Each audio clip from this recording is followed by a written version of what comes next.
masa hari tasyrik telah berakhir tadi sore. Jadi tadi sore meskipun hari Kamis itu haram puasa ya. Tadi siang meskipun itu hari Kamis itu haram puasa karena masih bagian dari hari tasyrik. Dan hari tasyrik itu semuanya adalah yaum aklin wa syurbin, hari makan dan minum. Juga yaumul dzabhin, hari yang diperbolehkan untuk menyembelih hewan kurban dan juga hadyu. Oleh karenanya, bagaimana jika tadi tidak tahu tapi keburu puasa dan tidak membatalkannya? Taubat saja ya, istighfar karena ketidaktahuan, insyaallah dimaafu. Insyaallah dimaafkan kalau tidak tahu. Karena kolam atau pena catatan amal itu akan diangkat dari lembarannya dari beberapa orang. Yang pertama, orang yang tertidur. Yang kedua, orang yang lupa. Yang ketiga, orang yang dipaksa ya, yang akan mengakibatkan bahaya terhadap jiwanya. Yang keempat, orang gila. Jadi kalau jenengan lupa dengan sholat, bukan melupakan tapi benar-benar lupa, astagfirullah, ternyata saya belum sholat asar contoh, ingat-ingatnya itu ternyata setelah isya setahun kemudian. Tapi jika memang benar lupa dan baru ingat, maka qadoklah segera, qadoklah segera. Kemudian tertidur sama. Jadi tertidur itu bukan karena dekat-dekat waktu adzan kemudian sengaja tidur, bukan. Ini memang jauh dari waktu masuknya waktu sholat, masih jauh, kemudian tidur, bablas. Maka sholatlah pada saat sudah sadar, yakni bangun.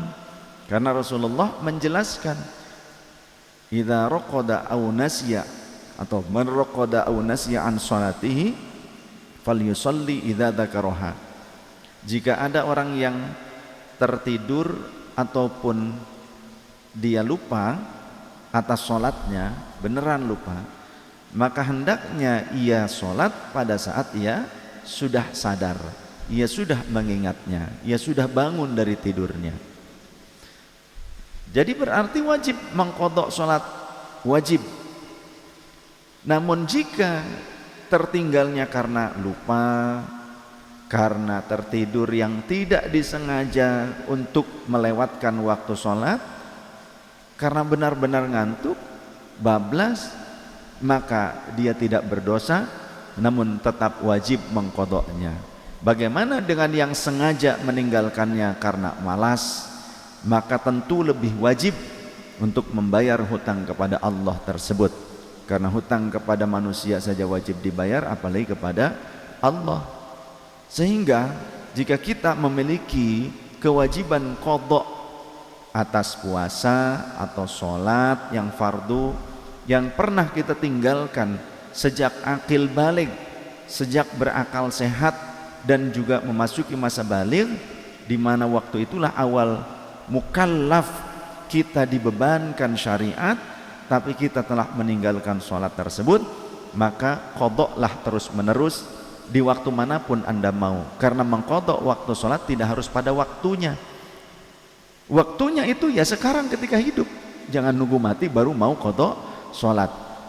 Rabbi laula akhartani ila ajalin qarib fa asaddaqu akum minas solihin. Allah menceritakan, menggambarkan keadaan orang-orang yang ada di alam barzakh, yang mereka merasa getun, hanjakal, menyesali masa hidupnya yang ternyata menyia-nyiakan perintah Allah dan bahkan menyia-nyiakan umurnya. Ya Allah, andaikan kau berikan aku waktu sejenak saja untuk hidup kembali, maka aku akan sedekahkan harta milikku yang kutinggalkan mati. Yang aku ketika hidup mungkin bakhil, kikir, aku merasa takut kehilangan harta tersebut, aku akan sedekahkan seluruh hartaku tersebut. Mohon hidupkan aku sejenak saja ya Allah. Tidak bisa. Wa akum minas sholihin, dan aku pun akan berupaya untuk menjadi orang yang soleh. Aku akan datang ke majelisnya ulama, aku akan mempelajari syariat, aku akan mempelajari apa yang kau suka dan apa yang kau benci ya Allah. Tapi itu sudah terlambat, kematian sudah mendahuluinya dibandingkan keinginannya. Begitu pula dengan apa yang telah kita tinggalkan. Pada saat itu terlebih sholat, awwalu ma yuhasabu minal abdi yaumil qiyamati as-shalah. Amal perbuatan manusia, seorang hamba Allah yang paling pertama akan dihisab, akan dikoreksi, akan diaudit oleh Allah Ta'ala adalah sholatnya. Benar apa tidak? Kalau ternyata tidak benarnya akibat gak mau ngaji, maka double dosanya. Satu, kesalahan dalam pengamalannya. Kedua, double karena dia telah meninggalkan kewajiban untuk mempelajari syariat. Sehingga termasuk kita nih, semua amal kita akan diaudit oleh Allah pada saat satu pemukiman masyarakat tidak mempedulikan tentang kajian syariat, tidak mempedulikan tentang adanya pembelajaran syariat, fikih. Banyak masyarakat di pemukiman yang kaya hanya peduli dengan bagaimana cara membangun masjid yang megah, yang mewah, tapi tidak pernah peduli bagaimana syariat ini dipahami oleh umat dan ditegakkan di tengah-tengah masyarakatnya. Bagaimana masjid itu akan banyak dimakmurkan oleh hamba Allah kalau manusianya, kalau umat muslimnya saja tidak tahu tentang fadilah memakmurkan masjid, tidak tahu tentang fadilah sholat berjamaah, tidak mengerti tentang fadilah berzikir bersama, tidak mengerti tentang bagaimana bertadarus di masjid bersama. Fadilah-fadilah itu mungkin bahkan saat ini sudah banyak yang mengingkarinya, yang sunnah bahkan dianggap bid'ah. Zikir bersama di masjid sejak zaman Rasul sudah ada, dan bahkan Rasulullah sendiri diperintahkan wasbir nafsaka ma'al ladzina yad'una rabbahum bil ghadati wal 'ashyi yuriduna wajhahu la tad'u'aina ka'annahum turidu zinatal hayatid dunya wa la tuti' man aghfalna qalbahu an dzikrina wattaba'a hawahu wa kana amruhu furuta. Rasul diperintahkan untuk zikir dan doa bersama, tapi kini ada orang-orang yang justru seolah-olah membela syariat tapi mereka mengingkari syariat dan bahkan menyesatkan umat supaya ikut juga merasa aneh dengan syariat tersebut. Jadi benar kata Rasulullah, agama ini berasal, Islam ini berasal daripada hal yang dianggap aneh, dan nanti Islam juga akan kembali dianggap aneh. Islam itu dulu asing dan akan kembali nanti di akhir zaman menjadi asing bagi orang muslim sendiri, sehingga zikir bersama dianggap aneh, berdoa bersama dianggap aneh, bahkan disalah-salahkan. Tadarus bersama dianggap disalah-salahkan, thariqah dianggap sesat ya. Seperti itu banyak hal. Lantas kalau sekarang syariat ini yang mengembannya adalah ulama, kalau ulama tidak diperhatikan, jangankan kehidupannya, tapi dakwahnya saja, dakwahnya di mana ketika mereka menyampaikan ilmu, kalau kita sendiri tidak mau peduli dengan ilmu tersebut, dengan pengajian tersebut, bagaimana mungkin masjid yang kita perjuangkan membangunnya sampai ngutang-ngutang ke material ya, sampai luar biasa membuat proposal ke berbagai instansi untuk membangun masjid yang megah, yang mewah, tapi kalau masyarakat muslimnya tidak mengerti syariat, siapa yang akan memakmurkannya? Jangan-jangan seperti agama lain yang tempat ibadahnya kini dijual, ada yang jadi mall, ada yang jadi food court, kemudian ada yang dijual kemudian jadi masjid. Masih mending itu adalah tempat ibadah agama lain yang oleh orang muslim kemudian dibeli dan dijadikan masjid. Banyak di beberapa tempat di Eropa sudah banyak yang seperti itu. Tapi yang kita khawatirkan ketika umat Islam tidak peduli dengan syariat, maka masjidnya akan dijual. Ketika kosong terbengkalai, kemudian masyarakatnya yang mengaku Islam pada saat itu sudah menganggap Islam ini aneh, ajaran Islam nih pokoknya sudah asing bagi mereka. Dan itu banyak di Turki sendiri, banyak orang-orang muslim tapi nggak sholat ya. Banyak liberal. Yang kita khawatirkan sama seperti agama lain yang ternyata mengubah tempat ibadahnya yang sakral menjadi food court, karena dipikirnya ketika tidak ada jemaatnya lebih baik dimanfaatkan bahasanya dengan sesuatu yang bisa menghasilkan cuan, bisa bernilai ekonomis, dibuatlah food court. Gereja ada yang seperti itu. Jangan sampai masjid seperti itu. Dan dulu saya pernah menyaksikan ada musola yang hanya digunakan untuk tidur para pedagang dan bahkan dipakai main judi dekat stasiun. Kemudian abah saya dakwah, tapi bukan dakwah dengan cara seperti saya ngaji kitab. Bapak saya tuh ketika saya ngaji ke kakak sepupu saya, ngaji ke uak saya, ngaji Kasyifatus Saja, ngaji Tijan Darori, ngaji Jurumiyah ketika masih kecil, masih SD, ngaji Imriti. Beres pulang dari pengajian, dari rumah kakak, dari rumah uak, ditanya sama abah tuh, ngaji apa? Kasyifatus Saja. Hafal enggak? Masa dihafalin, kata saya begitu. Ya dihafalin lah, setebal ini. Iya dihafalin. Coba kamu buka, kata bapak saya. Buka mana aja boleh, acak. Kemudian kamu baca sedikit, nanti bapak yang lanjutin. Acak bukanya, asal buka, baca sedikit, udah dilanjutin sama bapak. Tuh gitu ngaji mah katanya. Bengong waktu itu, saya nggak tahu bapak saya bisa ngaji. Ya, nggak menunjukkan itu ya. Bapak saya bertani, ya dagang, ya kakak-kakaknya pada bisa ngaji.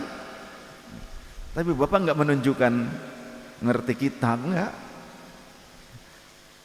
Tapi selama itu pula ada satu wilayah di dekat stasiun itu disebutnya negara beling, ya, bukan negara api, negara beling.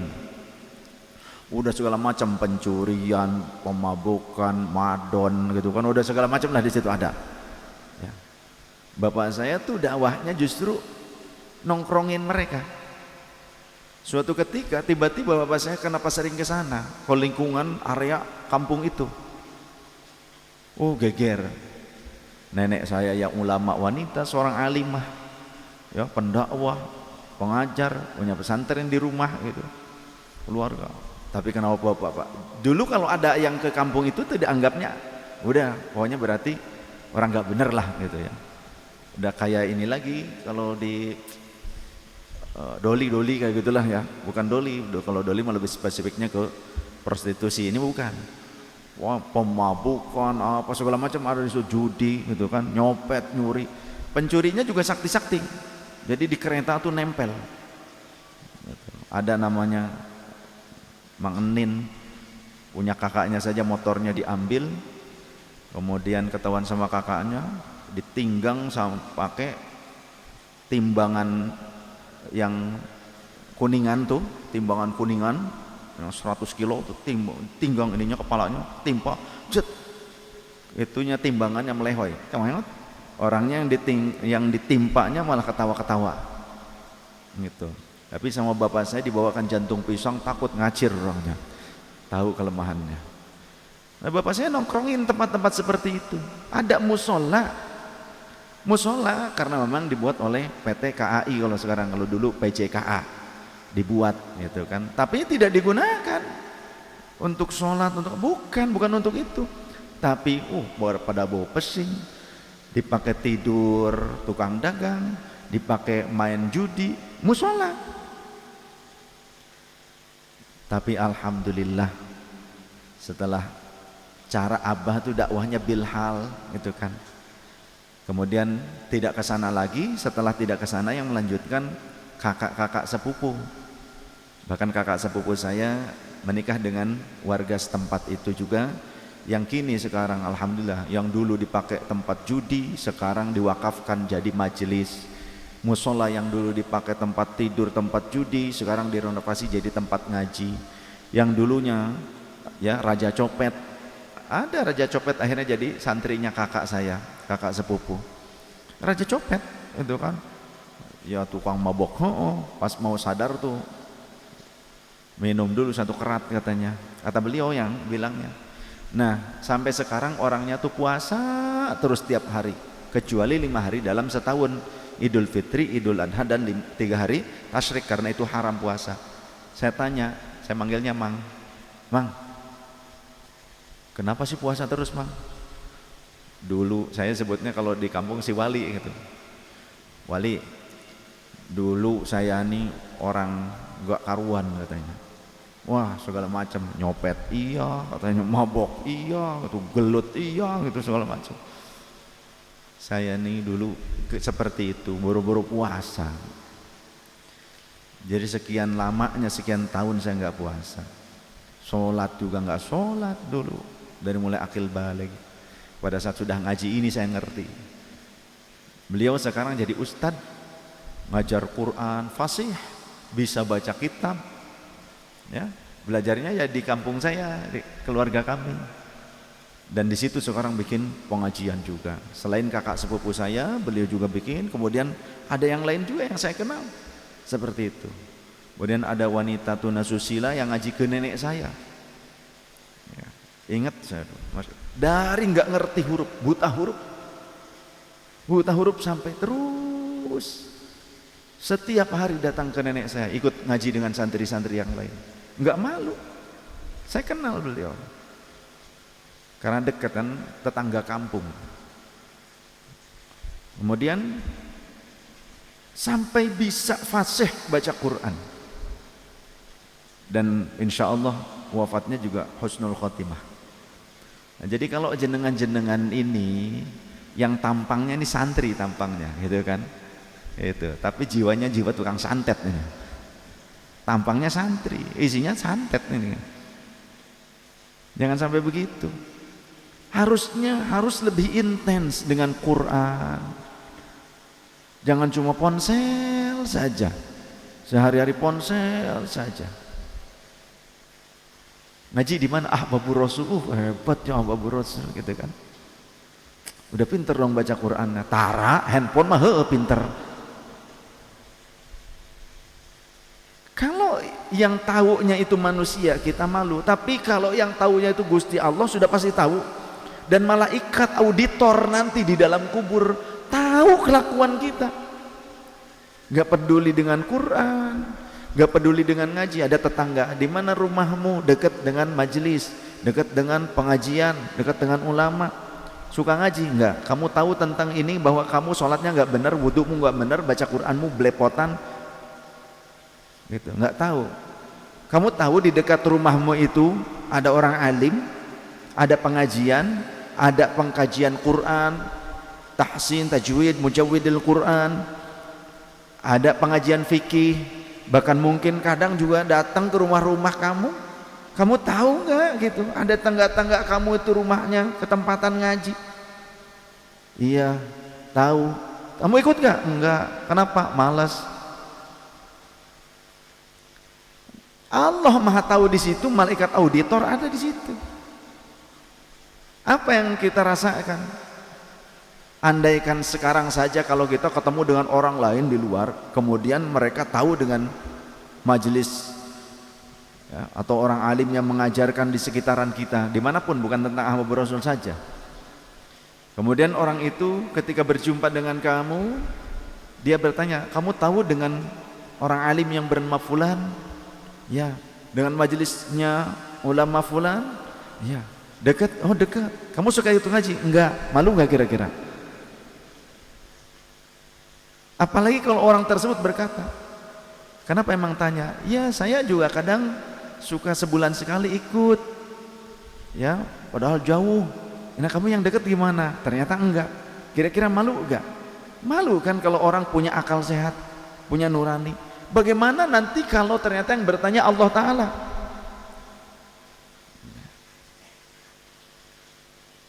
Karena Allah menyatakan, kata Rasulullah SAW, dinyatakan oleh Rasul,